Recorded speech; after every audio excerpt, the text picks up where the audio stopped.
Oi, pessoal! Hoje a gente vai entrar num tema que, olha, parece simples à primeira vista, mas que esconde cada detalhe. Muitos detalhes. Todos nós partimos do princípio de que nossas conversas, nossas mensagens são privadas, é um direito, né? Exato. Mas a nossa Constituição, que garante isso, é de 88, uma época de telefone de disco, de carta no correio. Como é que essa regra se aplica hoje, no nosso mundo de e-mail, de encomenda que chega toda hora de smartphone? Pois é, essa é a grande questão.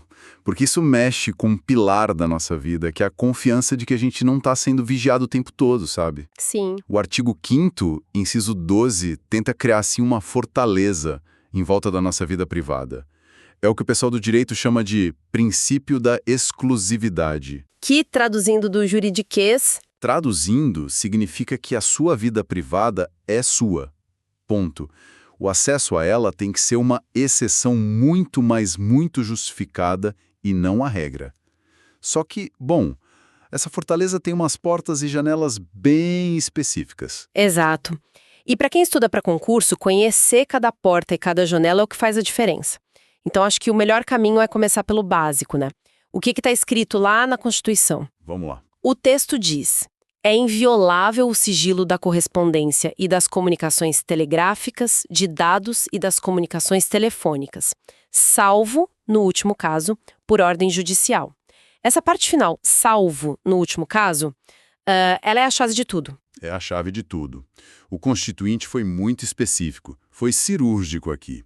Ele listou 4 coisas protegidas: carta, telégrafo, dados e telefone. Certo. Mas ele só abriu a portinha da exceção, de forma expressa, para a última, a comunicação telefônica. E é importante dizer, é a conversa, o áudio, o que está sendo falado ali na hora. Entendi. Não é o registro de quem ligou para quem, mas o conteúdo mesmo. O conteúdo, exatamente. E essa exceção, o famoso grampo telefônico, não é uma carta branca, né? A Constituição colocou o que eu chamo de um cadeado triplo. O primeiro requisito é a ordem judicial. Parece óbvio, mas por que essa rigidez? Por que só um juiz? Essa é uma pergunta ótima.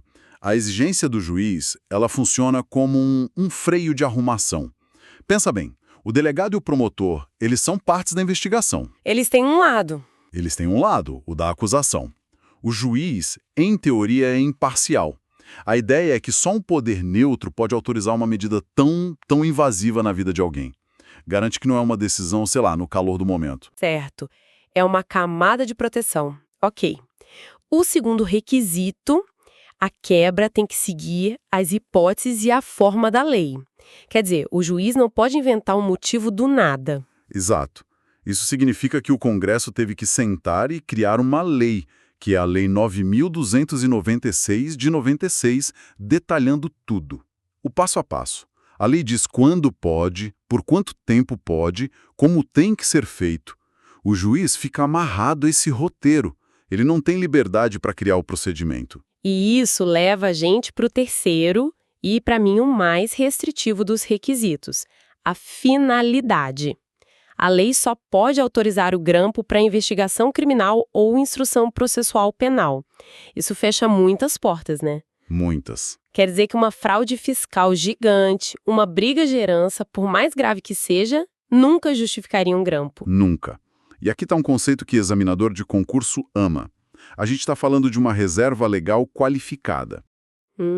É um nome chique para dizer o seguinte: a Constituição não disse só a lei vai regular. Ela disse a lei vai regular para este fim específico. Ela qualificou, ela limitou o propósito da lei. Então, qualquer tentativa de usar grampo em processo cível, administrativo, qualquer outra coisa, é inconstitucional.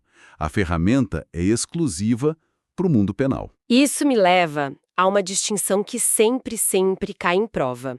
A conversa, o áudio, tem essa proteção toda. Mas e os dados telefônicos? O registro das chamadas, a duração, a localização, o nível de proteção é o mesmo? Não é. E é bem mais fácil conseguir os dados. Ah, é? Sim, bem mais fácil. O entendimento é que os dados telefônicos, embora sejam sigilosos, eles não estão debaixo dessa regra super rígida da interceptação. Afinal, o acesso aos registros não revela o conteúdo da conversa, só mostra que ela existiu. Certo. Por isso que uma CPI, por exemplo, pode quebrar o sigilo dos dados telefônicos de alguém. Mas jamais poderia ordenar a quebra da comunicação, do áudio. A proteção ao conteúdo é muito maior. Ok, entendi. Então, a conversa por telefone está num cofre de segurança máxima. O que nos leva à pergunta seguinte, né? Se a conversa mais íntima, mais imediata, que é a conversa, pode ser violada em casos criminais graves, o que acontece com as outras? Uma carta, um telegrama, um e-mail, eles são absolutamente intocáveis, já que a Constituição não abriu exceção para eles? Essa é a grande virada na interpretação da norma. E a resposta, que hoje é um consenso, é que não existem direitos fundamentais absolutos. Certo. Seria um contrassenso, né? Pensa bem. Você proteger de forma absoluta uma carta com um plano para cometer um crime, mas permitir que se grave uma conversa telefônica sobre a mesma coisa. A lógica é, se o mais íntimo pode ser violado em situações graves, o menos íntimo também pode. Faz sentido. Então, o que se construiu foi um entendimento de que as outras formas de comunicação também podem ter sigilo quebrado. E a regra geral para elas é a mesma do primeiro requisito do grampo. Precisa de uma ordem judicial. Essa proteção especial do telefone sempre me faz lembrar de uma coisa. Nossa, da minha infância. Lá em casa tinha aquele telefone fixo, sabe? Com uma extensão no quarto dos meus pais. Clássico. E eu, adolescente, ficava horas no telefone. De vez em quando eu ouvia aquele clique, bem sutil. Era minha mãe ou uma irmã tirando o fone do gancho para ouvir um pedacinho da conversa. Uma interceptação familiar. Exato. E a sensação de invasão era imediata, era horrível.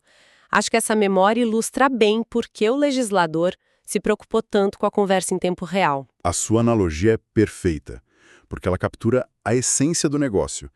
A violação da conversa é uma invasão do pensamento enquanto ele está se formando, da espontaneidade. É diferente de uma carta, que você pensa, escreve, revisa. Essa natureza imediata da voz justifica o tratamento especial. Certo. Então vamos mergulhar nessas outras formas, começando pela mais antiga, a correspondência. Isso vale para cartas e, claro, também para pacotes e encomendas, né? Os famosos recebidos pagos de hoje em dia. Exatamente. A regra é que um juiz tem que autorizar a abertura. Mas essa regra tem exceção. Alguém pode abrir uma encomenda minha sem um mandado. Sim. E são duas exceções cruciais, muito cobradas em prova. A primeira acontece dentro do sistema prisional. A Lei de Execução Penal, a LEP, ela autoriza o diretor do presídio a interceptar a correspondência de um detento. Mas não é por curiosidade, claro. A decisão tem que ser fundamentada. Por exemplo, se existe a suspeita de que o preso está usando cartas para comandar o crime aqui fora. Entendi. É uma medida de segurança, então. A privacidade dele existe, mas é relativizada. E a outra exceção? A outra está na Lei do Serviço Postal. Imagina um funcionário dos Correios. Ele passa uma encomenda no raio-x e vê o formato de uma arma. Ou um cão farejador aponta para um pacote. Certo. A lei autoriza esse agente a abrir a encomenda se tiver indício claro de conteúdo proibido. Seria totalmente impraticável e perigoso exigir que ele fosse atrás de um juiz toda vez que isso acontecesse. E fora essas exceções da lei, tem um bom senso, né? Se um sequestrador manda uma carta para a família da vítima pedindo resgate, ele não pode, depois que for preso, alegar que violaram o sigilo de correspondência dele? De jeito nenhum. Nenhum direito fundamental pode servir de escudo para a prática de crime. Isso é um princípio básico. O direito protege o cidadão, não o ato criminoso. O sigilo dele cede, obviamente, para proteger a vida da vítima. Ok. E agora, trazendo isso para o nosso século. E o e-mail? Como é que a justiça vê uma mensagem eletrônica? A jurisprudência, na sua maioria, trata o e-mail como uma correspondência moderna, uma correspondência eletrônica. Ah, tá. Então a regra geral se aplica. Para a polícia ler seus e-mails, precisa de ordem judicial. Só que aí vem uma das distinções mais importantes do direito hoje em dia. Que é a diferença entre o e-mail pessoal E o corporativo? Fundamental. O seu e-mail pessoal, sei lá, praiana.surfista@email.com, ele é seu. É um santuário. A proteção é total. Agora, o e-mail da empresa, nome.sobrenome@empresa.com, é outra história. Por quê? Porque a ferramenta da empresa, ela te deu aquele endereço para trabalhar. Então a empresa tem sim o direito de monitorar o uso daquele e-mail. Não existe uma expectativa de privacidade absoluta ali. E se eu usar o computador do trabalho para acessar o meu e-mail pessoal, a empresa pode ler? Aí não, a situação muda. O e-mail continua sendo seu, pessoal. A proteção se mantém. A empresa pode até monitorar que você acessou um site de e-mail, o que pode gerar uma advertência, talvez. Mas ela não pode invadir sua caixa de entrada e ler suas mensagens sem uma ordem de um juiz.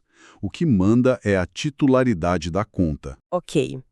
E para fechar a lista do inciso, a gente tem as comunicações telegráficas. Confesso que isso soa quase como arqueologia jurídica hoje em dia. Um pouco, né? Mas para a Constituição, tá lá. Lembro de um colega que recebeu a convocação para posse no cargo público por telegrama. Ele guarda até hoje todo orgulhoso. Que legal. É uma ótima lembrança. E mostra que, apesar de estar em desuso, o meio já foi muito importante. E para fins de proteção, o telegrama é igual à correspondência. A lógica é a mesma, então as regras são as mesmas.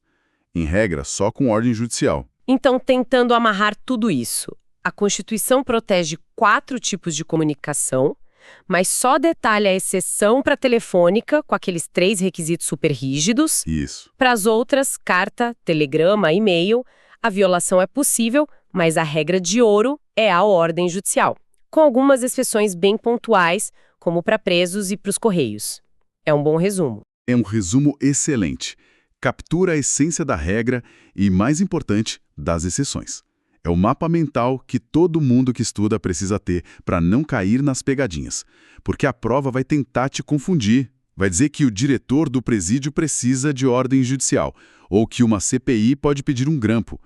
E saber essas nuances é o que garante o acerto. Perfeito. Então, recapitulando os pontos de ouro aqui.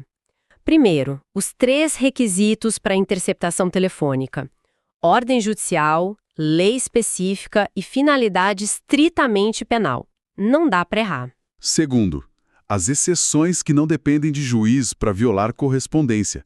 A do diretor de presídio pela LEP e a do agente dos Correios pela lei postal. Essas são as preferidas das bancas. E terceiro, a diferença no mundo digital. E-mail pessoal é protegido e exige ordem judicial. E-mail corporativo pode ser monitorado pela empresa. E se eu puder dar um conselho final seria: não decore sua regra. Tente entender a lógica. Por que a conversa é mais protegida? Por que a privacidade do preso é diminuída? Entender o porquê ajuda a lembrar da regra e a resolver aquelas questões mais difíceis. Ótimo. Nós falamos de correspondência, de telégrafo, de telefone, mas a gente deixou um item da lista de propósito, né? Talvez o mais explosivo de todos: o sigilo de dados. Isso é uma verdadeira caixa de Pandora. O que são, afinal, os dados que a Constituição protege? Essa é a fronteira do direito hoje. A palavra dados é um universo. A gente está falando de dados bancários, dados fiscais, registros de acesso à internet, histórico de localização do celular. Cada uma dessas coisas abriu uma batalha jurídica, com regras e decisões próprias. É um campo fascinante e bem complexo. E me parece que é exatamente aí que a gente vai entrar na nossa próxima conversa. Vamos começar a desvendar o que significa, na prática, a quebra do sigilo bancário e fiscal. Quem pode pedir, quando pode, por quê? Exato. A gente vai sair da comunicação e vai entrar no registro da vida financeira das pessoas. É um debate que envolve a Receita Federal, o Ministério Público, CPIs e decisões bem recentes e polêmicas do STF. Com certeza um tema essencial. Se este conteúdo te ajudou nos seus estudos para concursos públicos, aproveite e assista agora a outros vídeos de nosso canal. Aqui você encontra material gratuito, dicas de estudo e conteúdos atualizados para concursos públicos. Inscreva-se no canal, ative o sininho para não perder nenhuma aula, compartilhe com outros concurseiros e deixe seu comentário com dúvidas ou sugestões. Pode Passar Cast, conteúdo certo para quem estuda para passar em concurso público.